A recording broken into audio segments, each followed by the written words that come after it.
할렐루야. 예. 이런 마음을 가지고 서로 바라봤으면 좋겠고요. 또 앞으로도 이런 마음 갖고 같이 살았으면 좋겠습니다. 앞으로 인사 한번 하실 때요. 한 주간 보고 싶어 죽는 줄 알았습니다.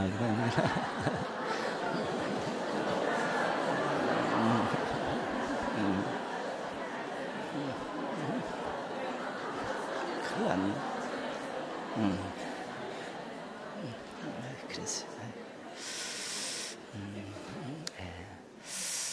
작은 공동체들은 그런 마음들을 가지고 서로 함께 있어야지 즐겁게 신앙생활을 할 수 있고 또 좋은 열매들을 거둘 수 있으니까 여러분 구역에서도 이런 마음들 가지고 또 기관과 부서에서도 또 교회에서도 이런 마음 가지고 우리 천국을 맛보며 사시기를 축복합니다. 아멘.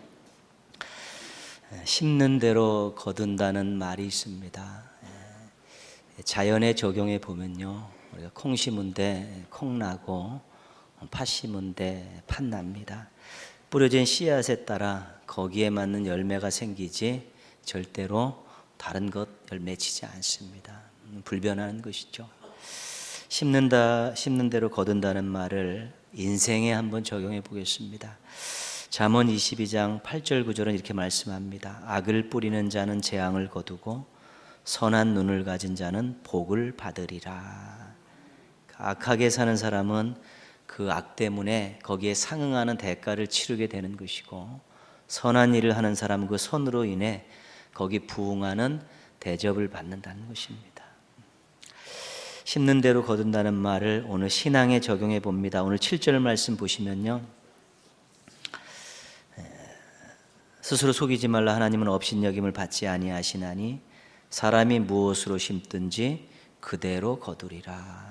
신앙에서도 심는 대로 거둔다는 말이 있는데, 그 심는 대로 거둔다는 말 앞에 하나님에 대한 부분들을 소개해 놨습니다. 하나님은 만홀히 여김을 받지 아니하신다.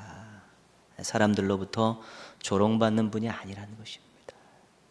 하나님은 사람들로부터 조롱받는 분이 아니기 때문에 신앙에서 심는 대로 거두게 해주신다, 그런 뜻입니다. 따라서 심는 대로 거둔다는 것은 자연과 인생과 신앙에 모두 적용할 수 있는 그러한 내용입니다. 이 땅에 사는 사람들은 어떤 면에서는 다 심는 인생이고 또 거두는 인생입니다. 그런데 깊게 생각해야 될 것이 뭐냐면, 자연은 심는 대로 거둔다는 것이 절대적입니다. 콩 심은 데 콩 나고 팥 심은 데 팥 나고, 이걸 법칙이라고 합니다. 예외가 없습니다. 이건 심는 대로 걷는 것입니다.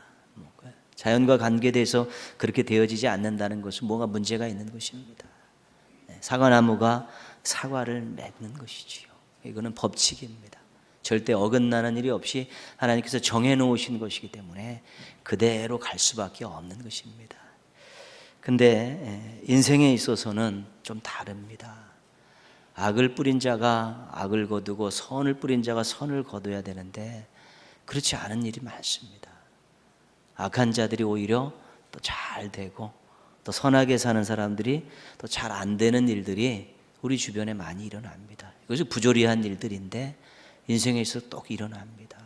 그래서 이것 때문에 고민도 하고 또 원망도 하고 불평도 하고 그렇게 생겨나는 것이죠. 그래서 모든 문학 작품이나 이런 것들이 드라마나 권선징악을 주제로 하고 있는 것은 그래도 인생도 심는 대로 걷는 것이니까 그렇게 살아라, 그런 의미로 그런 작품들의 주제가 권선징악이 되는 것입니다. 신앙에 있어서도 마찬가지입니다. 하나님을 섬기는 자들이 고난을 당하는 일이 허다합니다. 신실하게 사는 사람들이 정말 어렵게 사는 일들이 많고, 오히려 악한 자들이 더 득세하는 경우들이 굉장히 많습니다. 하박국, 시편, 욥기 이런 데서는 이 원인과 결과가 맞지 않는 것에 대해서 하나님 앞에 항의를 하는 그런 내용들이 나옵니다. 하나님, 어떻게 선한 자가 고난받고 악한 자가 잘 됩니까? 라고 시편에서도 굉장히 많이 나오고, 욥은 뭐 거의 주제가 그렇고요. 하박국도 그렇습니다. 왜 어째 이런 일이 일어납니까? 하나님, 그렇게 항의하는 일들이 있다는 것이죠. 자연과 관계된 일들은 법칙이기 때문에 심는 대로 거두는 것이죠. 그러나 인생과 신앙과 관계된 일들은 심는 대로 거두는 것도 있지만 심는 대로 못 걷는 것도 있다는 것입니다. 물론 장기적으로 볼 때는 그렇게 되어 가지만 우리 인생 가운데에서 심는 대로 걷지 못하는 일들이, 악한 자가 득세하고 선한 자가 고난을 당하고 핍박을 당하는 일들이 계속 일어난다는 것입니다. 그럼 우리가 인생을 살면서 우리가 신앙인으로서 살다가 이런 일 때문에 불평하고 한탄만 하고 있을 수 없지 않습니까? 이것 때문에 원망하며 살 수도 없고, 이것 때문에 하나님 어디 계시냐고, 하나님 무엇 하시냐고 따지며 살 수도 없는 것이고, 인생이 원래 그런 거니까 그냥 대충 살자, 그럴 수도 없는 것입니다. 왜냐하면 한 번 주어진 인생이고 하나님께서 허락하신 인생이기 때문에 그 나타나지 않는 그런 법칙에 벗어난 그런 부조리한 그러한 삶의 모습을 가지고 우리가 하나님 앞에 삿대질하고 또 불평하고 원망하고 낙심하고 그냥 자포자기하고 그렇게 살기는 너무 아까운 시간이고 아까운 인생의 기회이기 때문에 그렇습니다. 그래서 이 부분을 잘 풀어야 되는 것이죠. 이 법칙에 어긋나는 일들은 우리는 원칙으로 푸는 것입니다. 원칙이라는 것은 결과에 상관없이 원인을 제공하는 것입니다. 그래서 인생에 있어서는 내가 인간이기 때문에, 내게 양심이 있기 때문에, 내가 정말로 열심히 살고 선을 행하며 사는데 결과가 안 나와도 내가 인간이기 때문에 양심을 가지고 있기 때문에 나는 이렇게 살겠습니다. 선하게 사는데도 핍박이 있어도 나는 인간이기 때문에 양심이 있기 때문에 그렇게 원칙을 지키며 살겠습니다. 악한 것들 조금만 타협하면 좋은 열매를 거둘 수 있는데 나는 인간이기 때문에 양심이 있기 때문에 절대로 동의할 수 없습니다 라고 자신의 인간과 양심에 호소하면서 그 원칙을 그렇게 지켜나갈 수 있다는 것입니다. 실은 이 사회가 아직도 유지되는 것은 인간으로서 양심을 지키고 또 자신의 직업정신에 투철해서 원칙을 지켜나가는 사람들이 여전히 존재하기 때문에 사회가 아직도 건강하게 유지되고 있는 것입니다. 30년 전에 남영동 대공분실에서 서울대학생 한 명이 죽음을 당했습니다. 고문에 의해서 죽음을 당했는데 나라에서는 쇼크사로 그렇게 발표를 하고 이것을 덮으려고 했습니다. 그때 그 남영동 대공분실에 불려갔던 그 중앙대 용산병원에 젊은 의사가 있었습니다. 그분이 가서 흥건하게 젖어 있는 그 젊은 대학생을 심폐소생술을 30분간 했는데도 살아나지 못했습니다. 그래서 그 의사가 진단서에 사인 미상, 사망 원인 변사 이렇게 써주고 이렇게 돌아왔는데 다음 날 언론에는 쇼크사로 그렇게 이제 발표가 된 것입니다. 그 발표된 이후 이 젊은 의사한테 계속해서 협박이 들어옵니다. 야, 이 XX야, 죽고 싶지 않으면 입 다물고 있어라. 계속해서 도망다니고 계속해서 들어오고 자신의 그 집무실 바깥에 형사들을 세워놓고 이 사람의 입단속을 하고 있었던 것이죠. 근데 이분이 몰래 기자들을 만나가지고 그때 상황을 다 터뜨렸습니다. 그래서 그것이 언론에 공개가 됐고 이것은 쇼크샤가 아니라 고문에 의해서 사람이 죽을 수 있다라는 가능성이 제기됐고 결국은 부검을 해서 목절름에 의한 질식사라고 그게 판명이 됐습니다. 그것이 박종철 학생이죠. 어저께가 30년 되는 해였습니다. 그 일로 인해서 민주화가 촉진됐고 대통령 직선제를 하게 된 것이죠. 이분이 지금 그 30년 된 이후에 그 교수님이 그 인터뷰를 한 내용이 그렇습니다. 어느덧 30년이 지났지만 전 단 한 번도 당시 결정을 후회하지 않습니다. 제 원칙을 지켰을 뿐입니다. 의사로서의 자신의 분명한 원칙을 지킨 소신이 있는 그런 발언 때문에 한 젊은이의 죽음의 원인이 밝혀졌고 그것으로 인해서 민주화가 조금 더 촉진됐고 또 대통령 직선제라는 엄청난 열매를 얻게 되었다는 것이지. 그 협박에 굴해서 입 다물고 살 수 있습니다. 그러나 내가 의사로서 사망진단서를 띨에 있어서 한치의 거짓 없이 쓰는 것이 자신의 의사로서의 원칙이었다는 것이죠. 그렇게 했다는 것입니다. 지금 우리나라 이 사회가 이렇게 복잡하고 나라가 왜 복잡합니까? 원칙들이 전혀 없습니다. 내가 맡고 있는 이 책임 있는 이 자리에서, 나에게 주어진 이 나라가 주어진 이 자리에서 내가 어떤 원칙을 가지고 일을 처리하고 결정해야 된다는 것에 대해서 아무도 그 원칙을 지키지 않습니다. 편한 대로, 이익되는 대로 그냥 하고 나중에 숨기고 거짓말하고 들통나면 뭐 한번 대가 치르면 된다. 다 이렇게 사니까 사회의 나라의 근간이 무너지는 것입니다. 도대체 믿을 것이 없고 도대체 어떻게 해야 될지 모르는 것이죠. 이렇게 살아야 되나 저렇게 살아야 되나 원칙을 지키지 않는 사회에서는 젊은이들이 방황하는 것이고요. 다음 세대에게 가르칠 것이 하나도 없는 것입니다. 그 나름대로 인간의 도리를 가지고 또 양심을 가지고 또 자기의 직업의 정신을 가지고 또 자기가 맡고 있는 그 일의 그 자리에 그런 어떠한 책임성을 가지고 원칙을 지키는 그런 모습들이 굉장히 중요한 것입니다. 그래서 내가 이 원칙을 지키더라도 해를 당하더라도 나는 원칙을 지키겠습니다라는 그런 모습들을 가지고 때로는 원칙을 지키는 삶의 이런 모습들이 정말 사회를 아름답게 하고 또 많은 사람들에게 큰 도전을 줄 수 있는 것이죠. 그래서 인간답게 살려는 그런 의지들, 양심에 부끄럽지 않게 살려는 몸부림들, 또 자신의 주어진 나라나 하나님 주어진 그 자리에서 원칙을 지키려고 살려는 그런 안간힘들의 그런 모습들이 실은 이 사회를 지탱해야 하는 엄청난 힘이 된다는 사실입니다. 물론 모든 것들을 하나님이 다 관장하시지만 우리가 한 인간으로서 국민으로서 이 사회의 구성원으로서 나름대로 건전한 원칙을 지키고 조금 이 원칙대로 살아서 피해를 보고 손해가 있다 할지라도 원칙을 지키려는 모습이 진정 사회를 사랑하고 나라를 사랑하는 모습이기도 하고요. 더 깊게 들어가면 우리에게 양심을 주시고 생명을 주신 하나님의 뜻에 부합한 삶의 모습이기도 한 것입니다.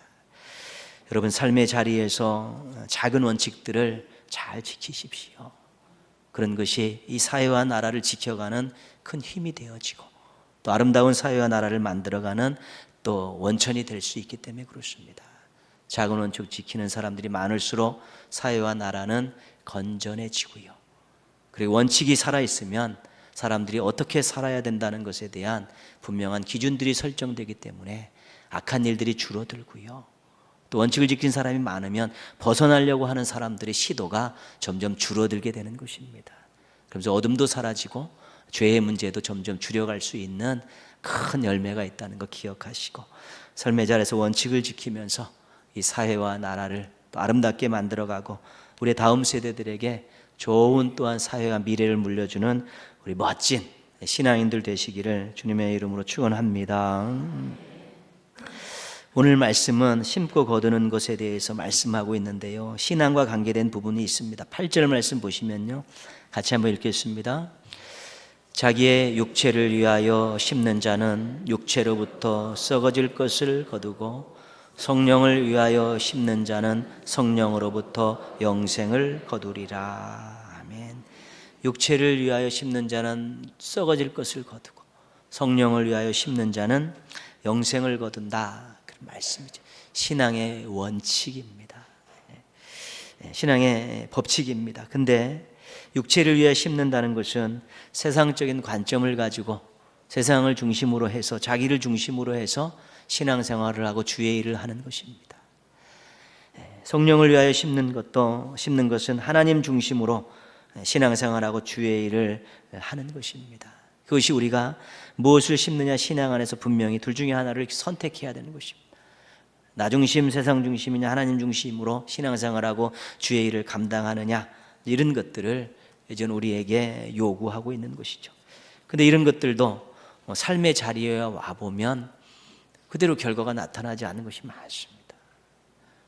신앙생활 신실하게 하는 자들이 참으로 힘들게 사는 경우도 많고요, 대충 설렁설렁 하는데도 정말 떵떵거리고 잘 살고 존경받고 사는 사람도 있다는 것이죠.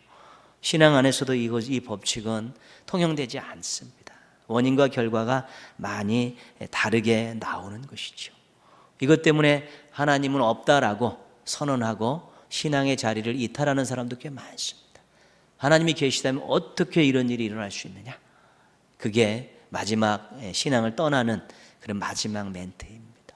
하나님이 계시다면 어떻게 이런 일이 일어날 수 있느냐? 네, 그렇죠. 역시 우리도 이 부분에 있어서만큼은 또 원칙이라는 것들을 가지고 풀어낼 수밖에 없습니다. 9절 말씀 한번 보시죠. 9절입니다. 우리가 선을 행하되 낙심하지 말지니 포기하지 아니하면 때가 이름에 거두리라. 아멘. 낙심할 것을 아셨습니다. 포기할 것을 아셨습니다. 열심히 하나님 중심으로 살았는데 결과가 그렇게 나오지 못할 때 낙심하고 포기할 것을 아신 것입니다. 왜요? 법칙대로 결과가 그렇게 안 나오니까요. 하나님의 다른 뜻이 있으시니까요. 그래서 약속을 주신 것입니다. 때가 이르면 거둔다. 내가 보증한다. 그렇게 말씀하시는 것이죠. 그 때가 언제인지는 근데 말씀해 주시지 않습니다. 네가 육체를 위해 심는 것, 썩을 것 걷고 성령을 위해서 심는 것들, 영생을 거두는 이 부분에 있어서 때가 이름에 거두게 하겠다. 약속이다. 근데 그 때는 언제인지 가르쳐 줄 수 없다. 그거죠. 그게 고민이죠. 그러니까 우리 인생 사는 가운데서 어쩔 때는 보지 못할 때도 있다는 것입니다. 아벨이라는 사람이 신실하게 예배를 드렸던 사람인데 죽임을 당했습니다. 결국은 살아생전에 하나님께 인정받지 못한 것이지. 그러나 하나님 앞에서는 그 신실하게 살았던 것이 다 인정받고 칭찬받는 날이 있다는 것이지요. 그래서 신앙인들이 원칙에 의해서 신앙생활을 하는데요. 첫 번째 원칙은 은혜를 생각하는 원칙입니다. 받은 은혜를 생각하는 원칙입니다. 하나님께서 구원을 시작으로 해서 우리에게 주셨던 많은 은혜들, 차고 넘치는 은혜들이 있습니다. 그래서 구원받은 자로서 성령을 위해서 심는 인생은 당연한 것입니다. 은혜 받은 자로서 성령을 위해서 심는 것은 당연한 일입니다. 결과가 그렇게 나오지 않더라도 하나님 베푸신 구원과 은혜를 생각하면서 내가 열심히 신실하게 살고 성령을 따라 심으면서 신앙생활하고 주의 일 하는데 결과가 그런 비슷한 것으로 나오지 않더라 할지라도 나는 구원받은 자이기 때문에, 은혜 받은 자이기 때문에 이 원칙을 지키며 성령을 따라 심으며 살겠습니다 라고 가는 것입니다.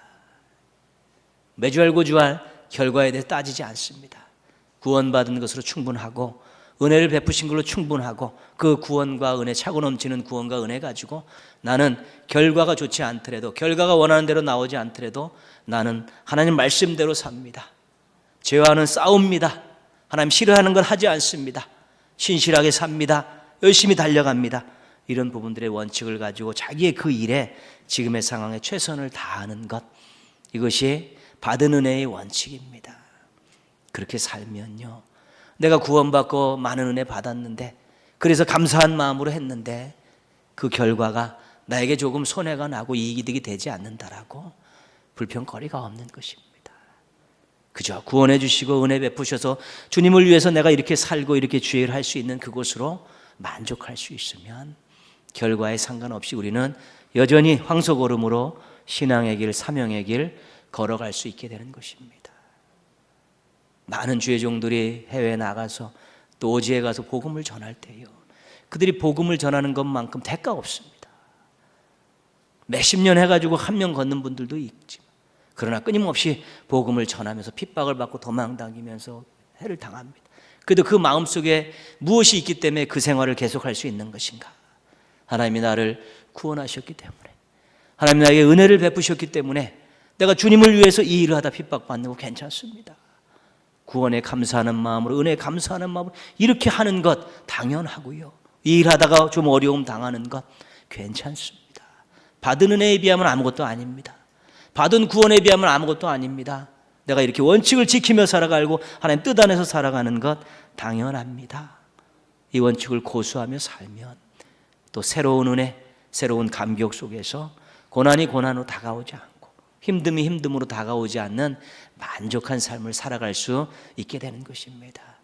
우리가 자꾸 원칙에 떠나서 결과를 바라보는 신앙생활을 하니까요, 내가 신앙생활을 이렇게 했기 때문에, 내가 주의를 이렇게 했기 때문에 나에게는 당연히 이런 것들이 떨어져야 된다라는 그 기대감을 가지고 사니까 그것이 법칙이 아니라 다른 일도 법칙에 어긋나는 일들이 자꾸 생겨나면 하나님을 원망하고 시대를 원망하고 사람들을 원망하고 불평하며 마음의 평안함을 잃어버릴 때가 있다는 것입니다.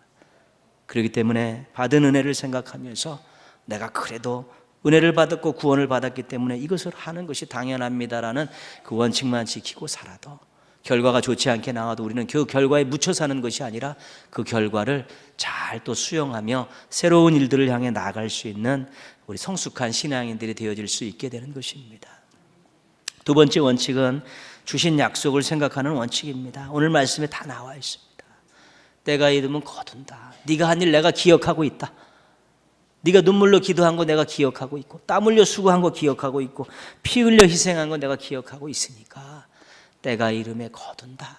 그렇죠. 그 약속 믿고 가는데, 그래서 약속 믿고 가는데 그 때가 내가 이 땅에 있지 않을 때라도 믿고 가는 것입니다.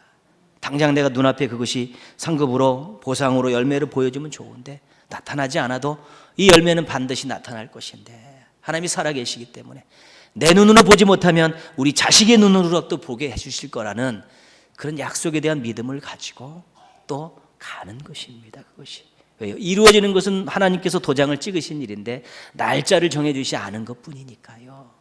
그래서 때로는 하나님이 약속하셨기 때문에 나는 이렇게 삽니다.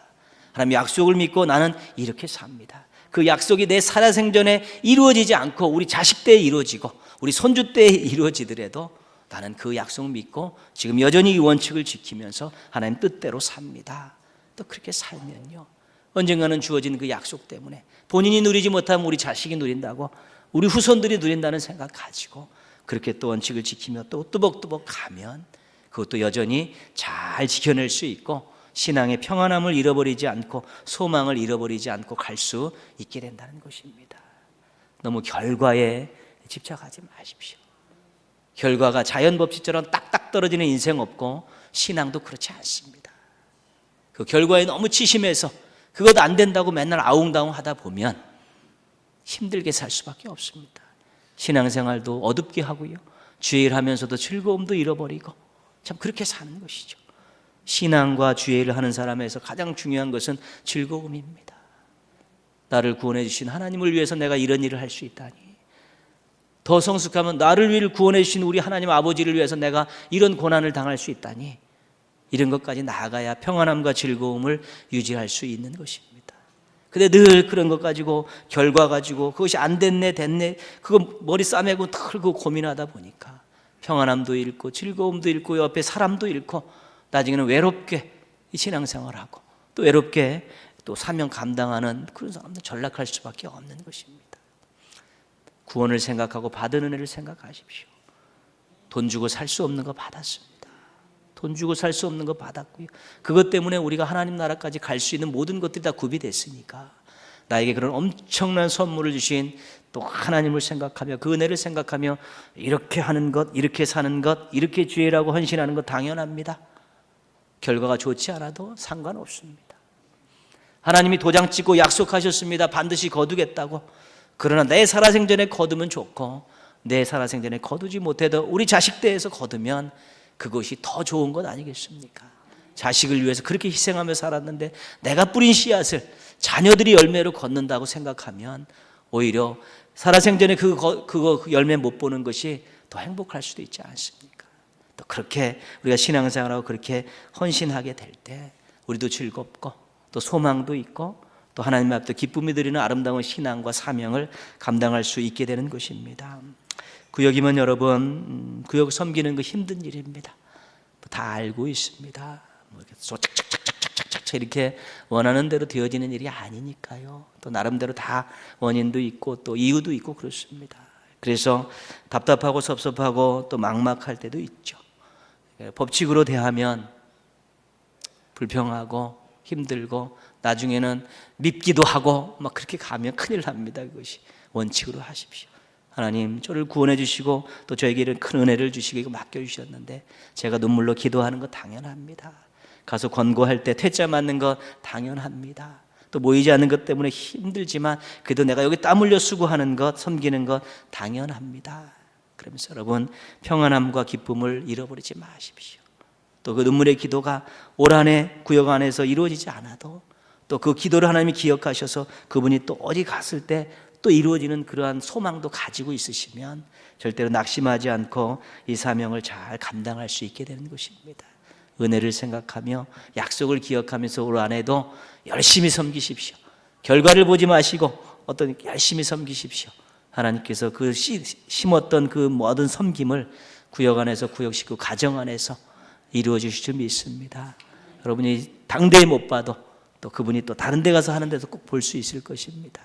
절대로 금년도 일하면, 구역임원 일하면서 원칙을 붙드셔서 평안함과 즐거움을 잃어버리지 않고 반드시 이루어지신 하나님의 놀라운 역사들을 경험하는 행복한 종들 되시기를 주님의 이름으로 축복합니다. 예. 우리 사랑하는 성도 여러분, 인생과 신앙이 우리 마음대로 되지 않습니다. 당연한 것입니다. 그래도 받은 은혜 생각하시고요, 구원 주신 거 생각하시고 또 하나님의 약속을 믿으시면서 여러분 인생 열심히 사십시오.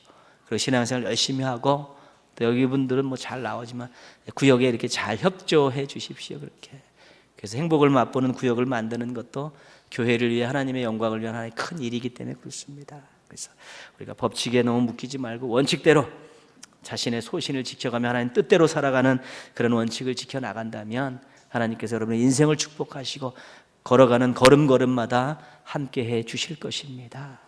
인생과 신앙은 법칙이 아니라 원칙입니다. 하나님 중심의 원칙들 꼭 지키셔서 낙심하거나 포기하지 않고 기쁨과 즐거움과 소망 가운데에서 금년도 한 해도 신앙의 길 잘 걸어가시고 맡겨진 사명 잘 감당하는 우리 멋진 동현의 가족들 되시기를 주님의 이름으로 축원합니다. 아멘.